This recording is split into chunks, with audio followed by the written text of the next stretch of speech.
depuis 2003 ñu ngi koy organiser bii mooy ñaar fukk ak ñaareelu édition bi ñu organiser ci kii bi léeg-léeg nag ñu def chaque année ci ni problème yi ñëwee ñu définir ay thèmes pour loolu la ñuy waxtaane bu ñu ko waxtaanee ba pare aussi loolu moo waxaat ko ni toujours dañ koy tënk ci ay documents yoo xam ne danañ dem waxtaan ceeg nguur gi waxtaan ceeg yeneen acteurs yi nga xam ne ñoo nekk ci kii bi te loolu aussi donc société civile boobu ba léegi ñu ngi mobiliser wu bi ko USAID commencé ba jox ko réseau bi boobu ba léegi vraiment société civile bi ñu ngi ciy mobiliser wu donc par rapport à cette question pour dire que pour ñu wax ne ne dégg nga migration du loo xam ne dañ ko war a tere parce que nit niñ ko tabaxee sax mooy na dem te dem bi wax nañ ko tey am na kii ñu ngi remercier au passage madame la ministre ci ni le fait que nit ñi nekk ay mbokk di doxalante di bokk di séddoo loolu moo tax ñu yegg fi ñu yegg tey te loolu nag bu ñu ko bëggee taxawal loolu ñun vraiment mënuñ ci ànd ñun société civile et ñu ngi ci encore continuer di dem ak état bi pour ñu xool ba pare seet d'abord bi ñu xoolee nii li ñu def ci kii yëpp mooy li ñuy wax ci migration bi yëpp ñi dem ak a ñëw ci Afrique la ñu ci en tout cas africains yi ci biir Afrique la ñuy gën a dem que di dem ci ginnaaw Afrique comme loolu am na nag ñun suñu waxtaan mooy nan la ñuy def pour dëgëral loolu pour ñëpp xam ne ni dëkk boo gis soxla na keneen ki te si soxla bi nag ñun loolu dañoo bëgg d'abord ñun ñu ànd ba pare lijjanti suñu biir d'abord si biir Sénégal d'abord ak CEDEAO mais aussi en Afrique nan la ñuy def ba taxawu suñu continent bi fekk ñun ñoo koy liggéeyal suñu bopp dégg nga pour mu dem comme àddina bi am na nu mu demee noo xam ne xëy na ñeneen ñi peut-être sóoraale wuñu war nañoo mën a ñun ñu sóoraale suñu bopp jéem a xool te xam ne dégg nga lu dem ak dëkk bi loolu moo yor ndund gi moo yor lépp si àddina surtout nit ñi waaw. est-ce que dem dikk boobu amul jafe-jafe parfois su fekkee yenn dëkk yi ñëwandoo rek mbàppeendoo. waaw am na jafe-jafe bi bon loolu sax man du ma wax jafe-jafe parce que loo gis rek dañ ko war a tënk ko organiser ko parce que loo xam ne li ñuy wax yëpp même Afrique ni mu mel bu Sénégal ni mu mel nii bu ñu Dakar ni mu mel nii boo demee Guinée loolu nga fay fekk boo demee Abidjan loolu nga fay fekk yeneen nationalité ñu nga fa toog di liggéey foo dem ñun loolu la ñu xam dox ñëw dem maintenant nag loo gis nag war na am ñu tëral ay tëralin mais yooyu tëralin aussi dañ ko war a déggoo dañ ko war a déggoo d'abord ci CEDEAO déggoo ko ci Afrique parce que lu ñu dul ñu tamit société civile lu ñu dul ki nangu mooy ñeneen jóge ci beneen continent am seen xalaat am seen gis-gis ñëw nañu nii lañ bëgg ngeen doxale ñun ñu koy doxale war nañoo seet nag ci loolu lan mooy suñu avantage pour ñu jéem ko def loolu vraiment loolu mooy suñu kii waaw. tey jii ñu ngi fi tase ñun société civile ngir waxtaan ci li nga xamante ni moo soxal àdduna bépp mooy migration loolu nag du guléet ndax depuis 1975 la ko USAID tàmbali di def di soxlawoo li nga xamante ni mooy aajo yi woy tukki yi 75 tournée la ñuy defoon Papa France dafa newoon képp ku fay duggati foog nga am visa d'entrée te suñu mbokk yu bari ña nga fa woon te xamuñu ko woon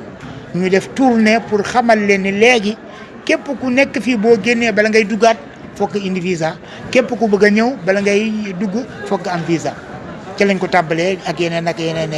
ba 2003 ñu tàmbali organiser journée internationale des migrants parce que boobu la ko Nations Unies validé alors boobu ba léegi nag ñun ak société civile ñoo ko doon def tey jii suñu mbégte mooy li nga xamante ni ñoo ko tàmbali woon société civile ñëw fekk suñu ci léegi nguur gi ak des organisations internationales fekk si nañ ci loolu donc mu nekk duñ ko tàmbali woon yaatu na ba ñëpp xeej nañ ci ndax mbir mi ñëpp la soxal na ñi nekk fii soxal na ñi nekk bitim réew soxal na suñu réew soxal na réew yi nga xamante ni ñoo ñu ëpp doole mu laaj nag ay waxtaan yoo xamante ni xëy na mën na jur luy saafara jàngoro bi waaye kenn ku ne toog sa réew wala toog sa dëkk ne kenn du fi dugg loolu mënul nekk am na benn njiitu réew yaakaar naa su ma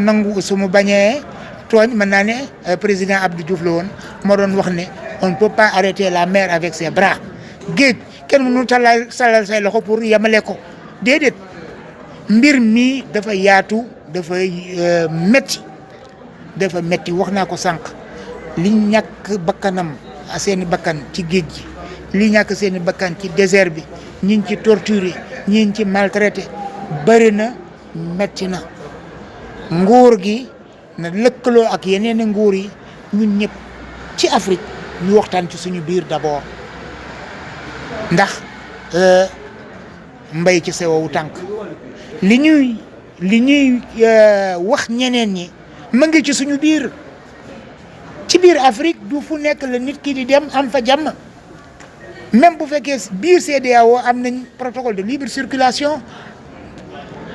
ne ma ngi ci bind bi waaye jëf ji des na jógee nañ fi di dem Mali ñu ne il faut la parler français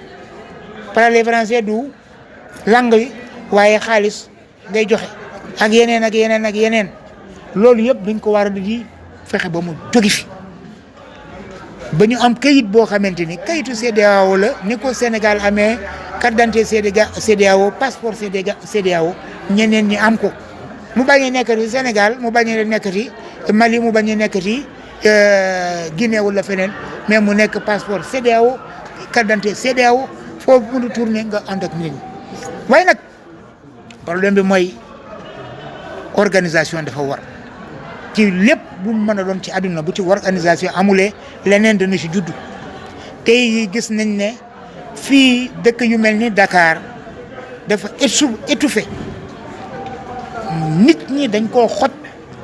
jógee ci biir réew mi ak jógee ci bitim réew ba xoj ko ba nga xam ni sécurité demeewutul noonu cet gi demeewutul noonu nekk fi sax neexatul te loolu nag dafa metti defuñu ko ngir boddeeku ci biir xeet wala def leneen waaye dañ koy def ngir organiser la société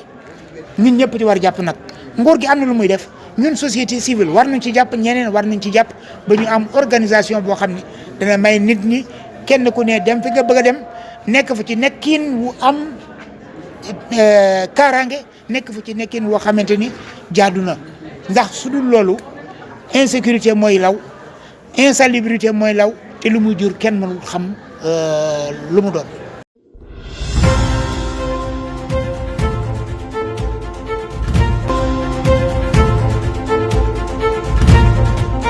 Donc ça fait la 22e édition cette année. Et cette année, nous avons voulu insister sur la mobilité, donc sous-régionale et africaine, mais aussi cette mobilité, les enjeux par rapport à notre pays, le Sénégal. Et je ne reviens pas sur les conclusions qui ont été présentées et que le président est revenu sur cette question-là. Et juste pour rappeler que nous sommes dans cette vision où la migration ou bien la mobilité est un droit. Et on doit travailler de sorte que cette mobilité-là puisse se dérouler dans des meilleures conditions, dans des conditions sûres, donc, et acceptables et respectant les droits, en tout cas des personnes migrantes, comme on le dit. Et ça, c'est notre vision, c'est notre conviction, et nous travaillons pour cela. Et comme on l'a dit, donc, tel que les enjeux sont développés, on sait qu'en tout cas les statistiques et autres montrent que la mobilité elle est beaucoup plus importante à l'intérieur de notre sous-région et à l'intérieur de l'Afrique que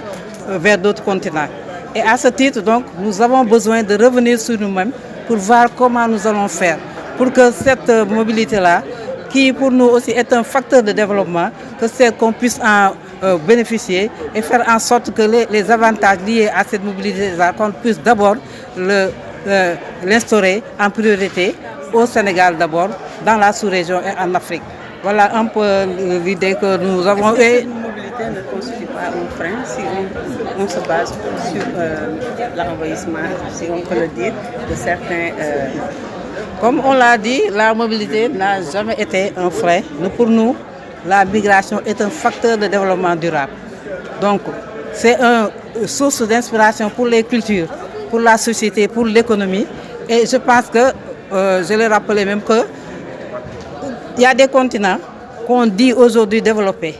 Mais si vous retracez leur histoire, ces continents-là se sont développés à cause de cette mobilité-là. Parce que ce sont des populations d'autres continents ou d'autres zones qui sont venues traverser les mers et les océans pour venir s'installer dans cette zone-là. Et je pense que c'est un facteur indéniable de développement et comme vient de le rappeler le président, c'est un fait social. Et de ce fait, ça ne peut pas être une contrainte et je pense que la répression ou bien la dissuasion ne peut pas régler ce problème-là. Aujourd'hui, 18 décembre, nous nous sommes réunis ici en tant que société civile pour perpétuer une tradition depuis plus de 20 ans concernant la célébration de la Journée internationale des migrants. Depuis 2003, l'USE et la société civile donc, a commencé à célébrer la Journée internationale des migrants instaurée par l'Assemblée générale des Nations unies tenue le 4 décembre 2000 et qui a donc commencé à entrer en vigueur à partir de 2003. Depuis lors, donc, nous organisons cette manifestation pour échanger sur les questions concernant les problèmes, les avantages, mais aussi les difficultés que vivent les migrants et leurs familles. Aujourd'hui, donc, nous nous sommes réunis ici pour présenter les conclusions de la journée de suite que nous avions organisée il y a 2 jours, ici, au centre Ahmadou Madi Gueye, pour voir un peu l'évolution de la situation, quels sont les enjeux, mais aussi quelles sont les perspectives, notamment par rapport à l'apport de la migration dans le développement de notre pays, le Sénégal. Justement, est-ce qu'il y a une évolution? Bon, ce que nous constatons, c'est un sentiment de satisfaction. Si nous l'avions démarré en 2003, c'était juste la société civile, c'était l'US d'abord, ensuite la société civile, mais aujourd'hui nous voyons que les organisations internationales comme l'OIM, nous voyons que l'État aussi prête attention et contribue à la célébration de cette journée. L'État même est allé encore davantage à instaurer la journée du 17 décembre comme journée nationale de la diaspora. Donc c'est un sentiment de satisfaction pour dire que ça devient un mouvement d'ensemble où l'ensemble des acteurs de développement sont impliqués, sont intéressés, continuent à réfléchir et ça va certainement produire des résultats meilleurs que ce que nous avons vécu depuis ces dernières années. Une journée que vous célébrez dans un contexte où nous avons des étrangers, peut-être on peut dire c'est des Africains qui sont parmi nous, mais il y a certains discours qui sont évoqués par rapport à ces gens-là. Quel est votre avis par rapport à ça? Vous savez, dans la vie, on doit être organisé. S'il n'y a pas d'organisation, c'est l'anarchie. Et la xénophobie ne règle pas les problèmes. Ce qu'il faudra, c'est que nos États prennent les devants, organisent les déplacements des populations pour que chaque jeune puisse recevoir ce qu'elle peut abriter. Aujourd'hui, nous voyons que Dakar est envahi par d'abord ceux qui viennent des régions de l'intérieur du Sénégal et ensuite ceux qui viennent d'autres pays. L'organisation devient très difficile. La salubrité, la propreté devient très difficile à réguler. Donc il y a un problème à ce niveau qu'il faut régler. Cela ne veut pas dire qu'on est xénophobe. Cela ne veut pas dire qu'on ne veut pas accueillir d'autres. Mais il faut qu'on l'organise pour que chacun puisse trouver sa place, pour que chacun puisse vivre dignement et dans la sécurité et le confort qu'il faut.